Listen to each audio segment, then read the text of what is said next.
ఒకసారి నందీశ్వరునికి ఒక సందేహం వచ్చింది.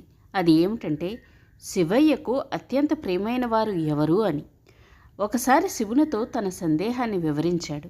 స్వామి, మీకు అధిక ప్రియమైన వారు ఎవరు అని అడుగగా శివయ్య చిరునవ్వు నవ్వుతూ, నంది, ఎల్లప్పుడూ నీవు నాతోనే ఉంటావు కదా, నీవే చెప్పు, నాకు ఎవరు ఇష్టమో అని. అప్పుడు నంది పార్వతీదేవి పేరు చెప్తాడు.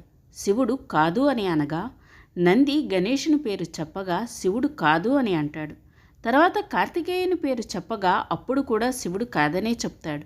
అప్పుడు నంది నేను, లేకపోతే నాగరాజు వాసుకి అని వారి గురించి చెప్పగా దానికి కూడా శివుడు కాదనే సమాధానం చెప్తాడు. అప్పుడు నంది, పరమేశ్వర, అలా అయితే మీకు అత్యంత ప్రియమైన వారు ఎవరో మీరే తెలపండి అని నంది విన్నవించగా శివుడు కష్టంలోనూ సుఖంలోనూ ఎప్పుడూ నన్నే తలుచుకుంటూ నన్నే ఆరాధిస్తూ పూజిస్తూ నా మీద అధిక విశ్వాసం కలిగి ఉంటారో వారే నాకు అధిక ప్రియమైన వారు అని పరమేశ్వరుడు చెప్తాడు.